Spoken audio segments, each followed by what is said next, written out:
ہمارے ہاں اس رنگ کے کپڑے نہیں پہنتے، ہم بیمار ہو جاتے. اچھا جی، اس رنگ سے کیا کوئی ضرر و نفع پیدا ہو گیا؟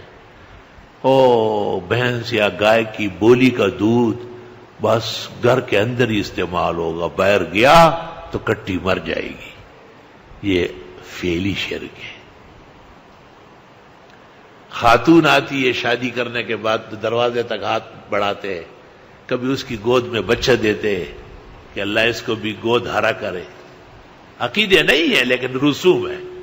اگر عقیدہ بھی ہے تو شرک اعتقادی ہے. بدعتیوں کے ہاں عجیب فاتحہ ہوتا ہے. حافظ جی فاتحہ ہے، وہ بیٹا مر گیا تھا نا تو آ ذرا. اچھا جی چلے گئے.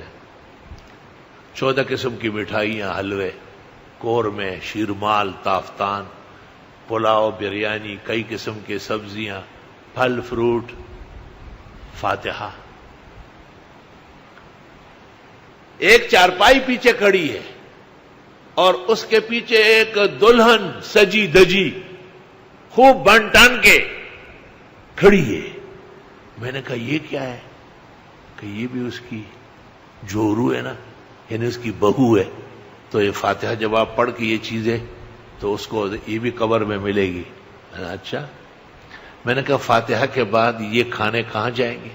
کہنے لگے آپ کے ساتھ مسجد. میں نے کہا یہ کہاں جائے گی؟ کہا چوئی تو آٹھ پرے ہٹ، چل تو ادھر کمرے میں جا. میں نے کہا اس طرح ان کو بدعت ختم کرنی پڑے گی، دیوبندی بریلوی باتیں نہیں چلے گی. ہاں رسم ختم شو.